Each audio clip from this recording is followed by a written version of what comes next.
Hi. Today I'm going to be reviewing the TL-7. It's a tank destroyer, American, with an autoloader. Really, what this thing is it's just a GSOR. So I'm going to compare it to a GSOR. It gets a bit better DPM though. It has roughly the same pen. We're using gold pen, by the way. So the TL-7 does 360 alpha instead of 320, so that's nice. But they both get 4 shots. 1440 clip potential. Inner clip is 2.3 seconds. Okay.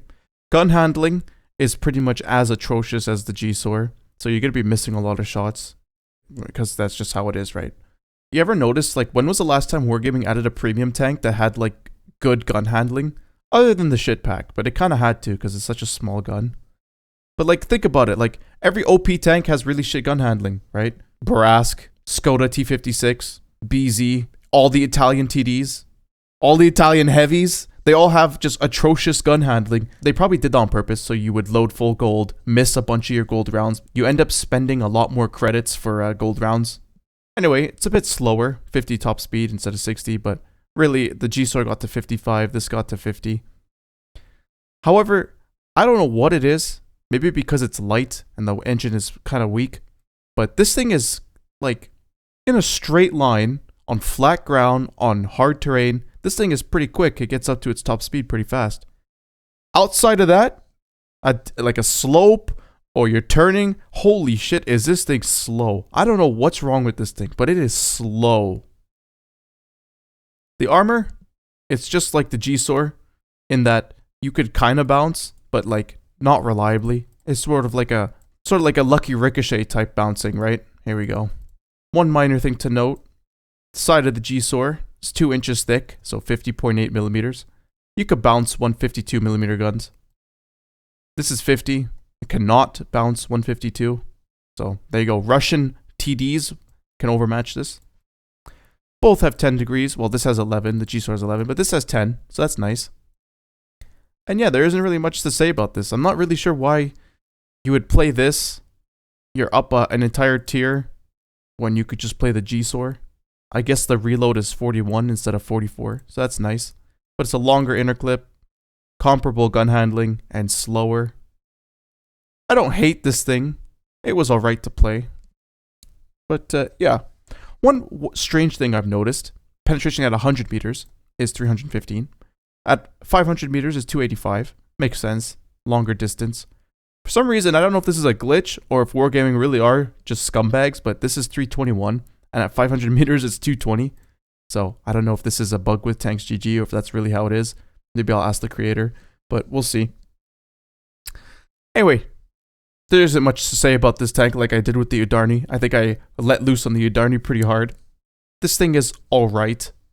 I don't know, I would probably just stick to a GSOR, but equipment that I would use for the TL-7 is basically IRM for the gun handling. Browsers and turbo. Yes, Browsers turbo. Because when you put with the reinforced suspension for terrain resistance and this combo, the TL-7 is actually playable. Otherwise, it's unplayable. It is just too slow. Like, check out this traverse speed increase from 30 to 47. The top speed increase on soft terrain from 34 to 48. Now, of course, 50 and 50, it doesn't change, or 55. That's because these tanks are limited. If they weren't limited, the engine power could get you to a certain speed. However, because they're limited, it doesn't show that here. So we're going to go based off of the soft terrain values. So here, look. Soft terrain, you'd normally go 34. With all of what I've done, you can now go 48. That's a pretty big increase. And that means that on hard terrain, even though it's capped, you'll get up to your top speed quicker with this setup. And that's very important because in their replays, you're going to see this thing as fast as it possibly could be, aside from putting fuel. And it's still slow. So without this equipment, this tank's unplayable. This really is the only way to play this tank, is with this equipment. I mean, you could drop in, do vents, but you're just going to be really slow. So up to you. Anyway, let's take a look at some replays. Here we are, it's a game on Cliff. So I'm going to start this game off by not taking the south like I normally do. Normally I would go down there, but given that this thing is not super fast, and it's an autoloader, if I go down there and I can't clip out whoever's there, I'm just gonna die. So, I'm gonna go there eventually, but I'm just gonna take the high side first, because you could shoot the ally or the enemies as they're crossing in, and that's good early game damage, especially if you have a clip tank. Here's a pro tip: don't go on the hill right at the beginning of the game, because like all the enemies are right there. They're gonna shoot you. They're gonna be waiting for that. Just wait like 30 seconds and then go up. There'll be far less people that are gonna shoot you. Anyway, here's one dude. Of course, this guy's gonna drive in front of me, because, you know, that's how it normally works. Can't put a shell in the back of his turret, because there's no team damage. But there you go, there's 2 free shots off.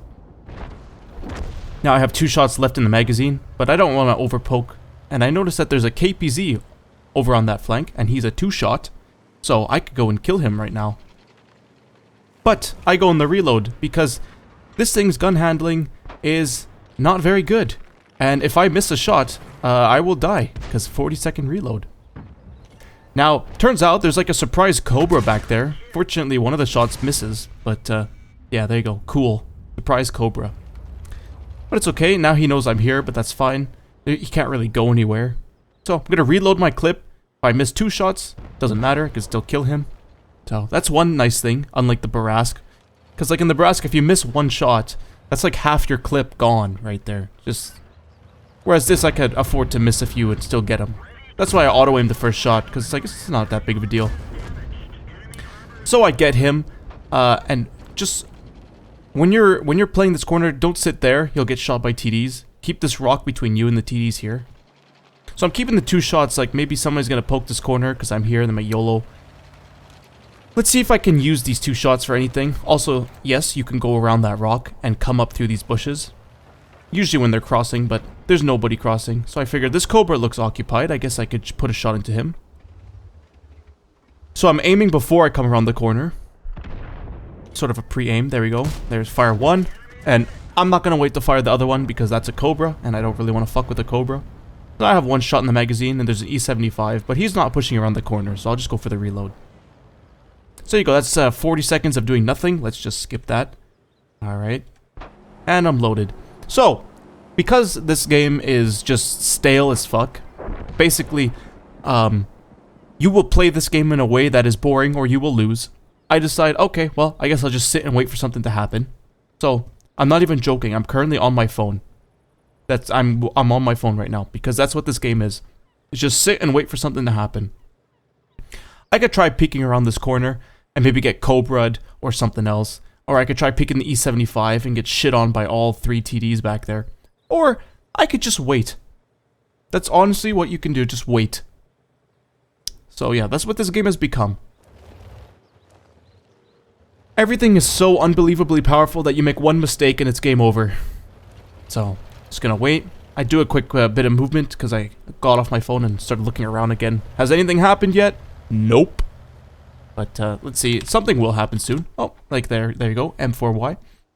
Luckily my camo's enough so that he doesn't see me. That shot missed for some reason, but there we go, got him. Again, that's probably the most action I'm gonna have in a while. Let's see if I can get any shots on these guys. No. That's a lucky ricochet. But now I'm lit, so they're gonna perma-stare this corner. So I'm probably gonna go in the reload now. Yep, I did go in the reload. Because I'm lit, and they're gonna be staring at that corner. Unfortunately, now these 2 get lit. So, I could have saved the 2 shots and maybe drove here and shot them. But, if I get lit, I will get shit on by TDs. Now, admittedly, there's only a charioteer that's unlit, so he's probably up there. I could have probably done that, but oh well, too late, I'm on the reload. Right? It's my, oh well. There we go, about to finish the reload. I think I went back on my phone, because there's nothing to do. I can't poke this corner where the BZ is, because they're all pre-aimed over there right now. They're just gonna shoot me. And I don't know if you've noticed, because I didn't, because I was on my phone. I got lit, and I was like, wait, why'd I get lit? There's a tortoise that's crossing. Oh, well, okay. So that shot does that, which is very indicative of this tank's accuracy. So yeah, if you don't aim, shots like that are gonna happen. But it's fine, I guess, because you have 4 shots. You miss 1 shot, still got 3 more. So now an E75's crossing. Let's get into position to put a shot into him. Alright. That probably wasn't the best shot ever. I think I aimed at the ground. Oh well. I get lit. That's probably the tortoise. I look back. Yep, it's probably the tortoise. Trying to see if I can get a shot on this guy, which is probably what I should have done before, but hey, better late than never. There you go, 400 roll. That's nice from 360. So he was sitting still, but maybe he's backing up now. There we go. Turns out one of those blinds hit, but not all of them. And now we're back to 40-second reload. Alright, so I'm reloaded, and I'm like, okay, I don't think these guys are going to be paying attention. They're not going to be looking this way, and they're not. So, can I kill this Cobra? That shot missed, so I'm not really sure where he went, or maybe it just grazed him by an inch, but now I'm lit. So now they're going to be staring at this corner for another 10 years, so I'm not going to poke it now. Will I go on the reload? Would you go on the reload? I'm thinking, you know what? Maybe I should just take my chances. There we go. The Conqueror is now going to get him. See, like I said, it's the reason I didn't poke before with the BZ. They're going to be looking at the Conqueror. They're going to see me. Alright, he put a shot into me. Oh, well. And there you go. So that was a waste of time. Better off if I just sat right there and sat on my phone, right? Anyway, we're going to reload. We're kind of winning this game now, so it's all about getting free damage. There you go. Now I'm reloaded. There. Okay, so check these two tanks out. Shoot the M4 or the 263.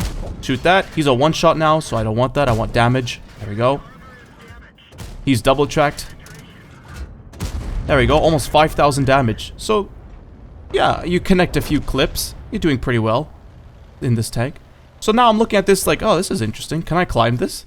Cool. There's like a little thing here I can proxy. Maybe I can climb this. Can I get on top of this? Or... And yeah, this happens. This happens a lot with this tank. If you get shot in the engine, it's done for. One shot, your engine's gone. Like, we're talking LT-432 levels of fire. Except it's always engine and fire. But, there you go. So, in a relatively boring game, we still managed to do 5k just by poking, clipping. And that's what this tank's all about. It's about poking, clipping, and then sitting and doing nothing. So, I have another replay to show you. So, here's a game on Mountain Pass, my beloved. It's probably not my favorite map, but it's up there. You might be wondering, really? Didn't you say that this is like a corridor map? And like 50% of it is unplayable? And all that? Yeah. But I'll explain why in a moment.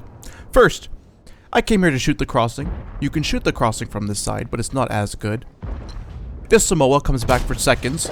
So, as you can see, I'm going to aim for where his turret is. That's a hit and it's a pen, by the way, in case you're wondering. But now they're going to be pre-aiming this corner. I'm probably not going to poke. I really don't want to feed them any more damage since I'm already lit and they're pre-aimed. So, let's go on the reload. Probably not going to find anything for a while, so I'm going to skip a little bit until the reload's done. There you go, Samoa starts crossing. Let's get a nice shot into him. This guy, you know, drives in front of me again, because that's just how it always goes. I tried to get like a sneaky, greedy snapshot on this guy. You know, it didn't hit because, of course, this tank's gun handling is very bad. But hey, at least he ricocheted off me, right? So that's nice. As you can see, there's a lonely 283 coming to our base. Now, they're not usually alone. Like somebody who's this aggressive don't usually come in alone. But well, I'm willing to take one shot from him to do 1,400 back. That's kind of how it is, right? You take one to give a lot more back. It's a fair trade that I'm willing to do. So, there he is. Fortunately, I actually ricocheted the shot. I ricocheted off the upper plate. So, there you go. Full clip. That's a very nice, juicy clip I got into that guy. And eventually, he's gonna die. Now, he wasn't alone. There was a Wheezy that was backing him up. So, the question is, will I have enough time to reload before my friends kill this guy? The answer is yes. It doesn't take as long to reload as a GSOR, which is nice. Like, you know, you could look at the DPM all you want, but still, 45 seconds or 44 seconds, that's a long time to be reloading. So, it's nice that this thing has a shorter reload. So, as you can see, a whole bunch of people are coming back to defend, but as per usual, they're far too late. That's fine though. Now I'm thinking, I wonder if anybody has crossed the bridge, since it's left unguarded. We could potentially get some damage there. So I'm driving. Oh, yep. Look, low gets lit. Gonna use this rock for cover. Don't want to get shot. He fired, so let's close the distance because this thing can't snipe for shit. So let's get closer. I'm gonna let the low shoot the char, and when he's reloading, I'm gonna put a shot into the low. There you go. He fired. Let's put a shot into him. After I put a shot into him, he's a one-shot. I don't want that. I want damage. So I go for this guy's tracks, and oh, mwah, beautiful. He doesn't have a repair kit or doesn't use it or whatever. I get a full clip off. We're at 3.6 already. That's fantastic. So now that the whole team has abandoned one flank, they start coming up from the middle. So I figured, okay, if they're going to come up from the middle, I need to get back and on top of this before it's too late. So that's what happens. There you go. I skipped it, but you can see the Barask was lit there. Skip, skip, skip. Driving up the hill. Very slow. Make it there.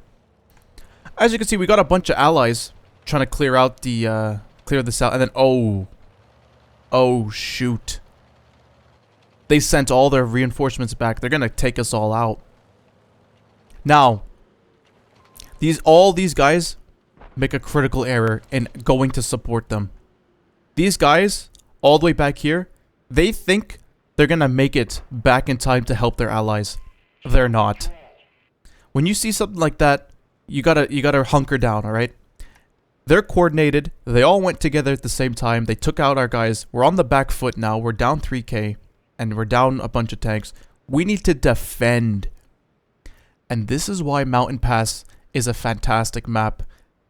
Not because it's a corridor map or because most of it's unplayable, but you can win games. You could be horrifically losing and still clutch games on this map just because of the bushes in the back and the hill up top. You guys go back there and defend and get a crossfire going. You could come back from some of the worst defeats and actually win. So yeah, in chat, I'm getting harassed because I didn't help them out. But it's like, I'm a clip tank, okay? I'm not a DPM tank. When my clip is out, that's it. They're just still going to YOLO you. So now this Pantera is going to get fucked because he's alone and isolated. At this point, I'm like, guys, defend the base. Defend the base. I know I always talk about how the best defense is an overwhelming offense. But the problem is we are clip tanks. Except the Scorpion. But the Scorpion's a one-shot. But we have auto-loaders. When our auto-loaders are empty, we die. We're alone. We're isolated. We can't make an aggressive play as a clip tank. So what does this Char Future 4 do? I keep pinging the Char. Go up here. Instead, he wants to go 1v 1, 2, 3, 4, 5, 6. He wants to go 1v6 with a tank that has 4 shots. But anyway, like I was saying, this is what you do. When you are losing, and I'm talking losing bad, you get some people up here, preferably like hull down tanks, 1, 2, 3, and then get something with camo back here. Shitters will come and push into your base and drive up the hill.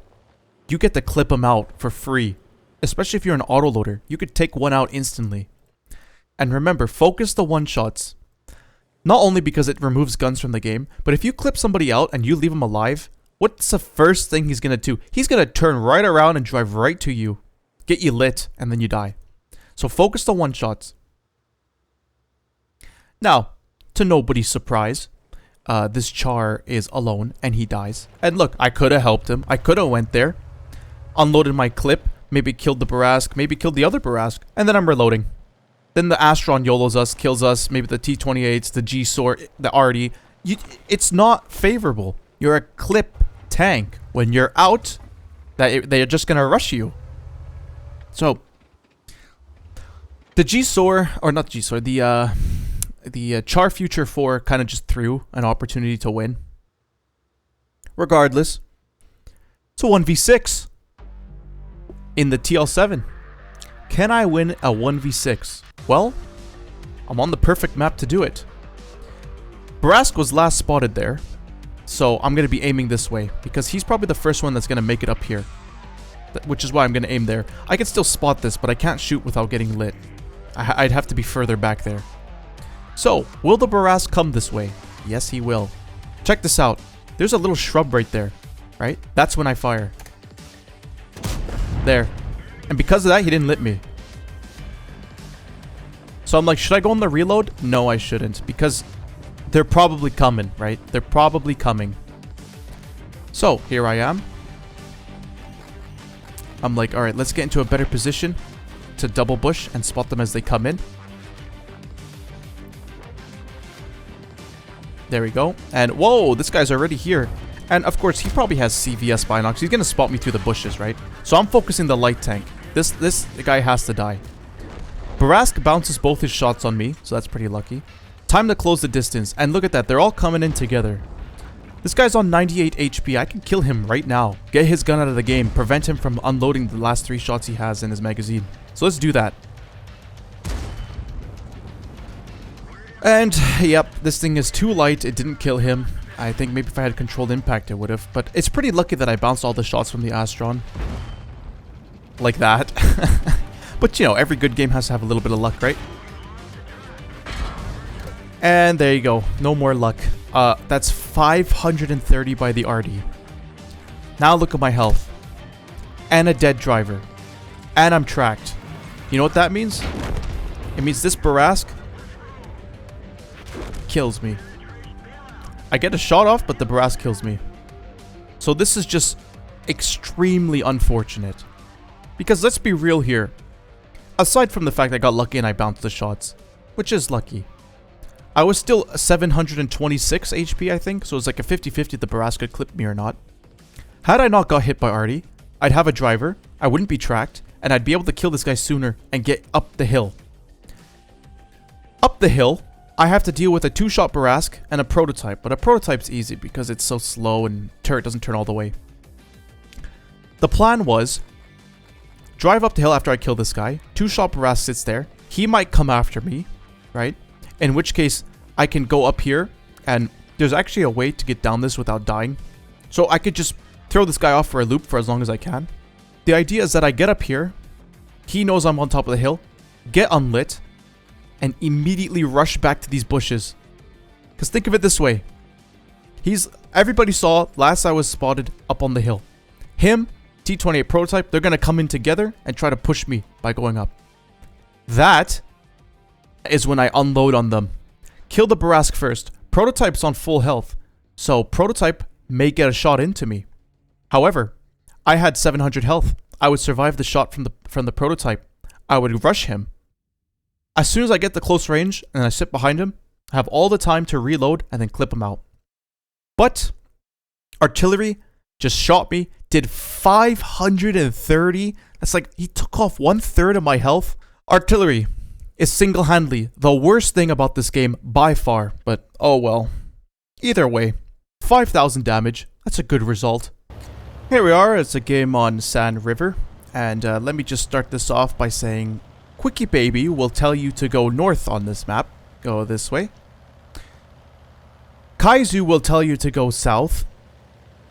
Yep. Daki, or Tekilzor, will tell you to go south.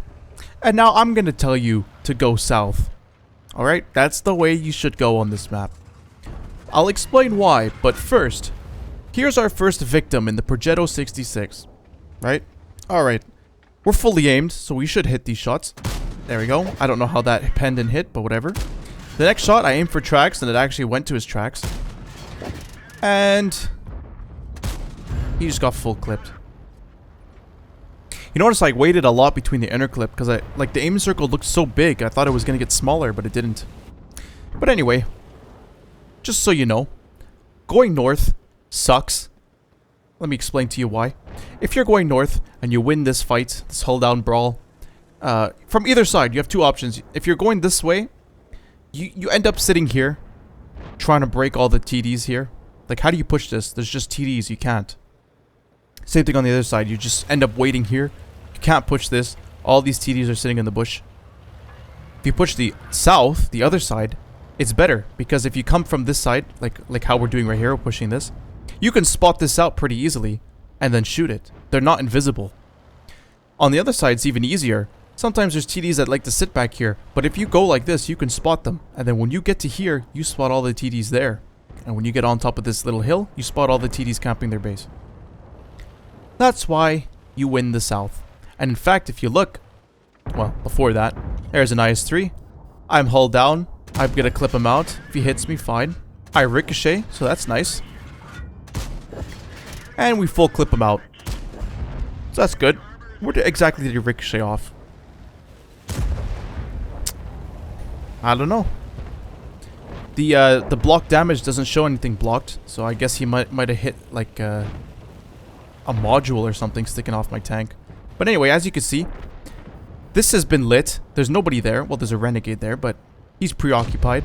Waffle's lit, so I can actually afford to go, you know, soak up all these heavies down here. I'm about to be reloaded any second now. Let's go for the E100. He's a big juicy target. E75 is looking at me, so I don't want to fight him because he'll put a shot into me. I'm gonna wait for this E100 to fire a shot. There we go. And he fired. So, lower plate, nah, too much of an angle. Sided turret, perfect. Sided turret again. Shoot, that will work. Front of the turrets, nope. Little bar on top. Now check this out. I'm gonna try and run away from this E100. Watch this. Well, look how slow I'm going. Ready? This E100's so pissed that I clipped him out. He's gonna chase me, right? Look how slow this thing is. Like, I am barely able to maintain like 25 kilometers an hour. Even 20. Look at this thing go. This is with turbo and grousers. I'm actually being chased down by an E100. Like, I'm actually like, is he actually gonna get a shot into me? There's no way. And it's gonna get even worse going uphill. Look at this. We're gonna drop down to like 20. 22. And I finally just made it out. So like, just like, Wargaming, maybe make this tank heavier and give it a stronger engine or something. Because that was pathetic. That was just stupid. Being chased down by an E100. So like, yeah, he just tried to chase me down. I get another clip into him. There we go. Set him on fire. We'll just take the kill anyway. I have one shot left, and everybody's preoccupied right now. There's still E75, Tortoise, Type 5 back there. They're not going to be farmed up by my allies just yet, so I'll go on the reload. Turns out the 907 comes in, soaks up a bit of the damage, which is unfortunate, but that's alright. Let's see if we can get one or two shots into this guy. There we go, there's one. There we go, and that's pretty much all the damage I did this round. So there you go, 5.6 thousand. Is this tank better than a GSOR? I don't know. Maybe, maybe not. I don't know why it's at tier 9, but there you go. It's not terrible, but kind of sucks that it's slow and has shitty gun handling. But yeah, there you go. Should you buy this tank? Well, I'll just let Terry Davis answer that for you. No. Hell no. Okay? Fuck yourself, retard.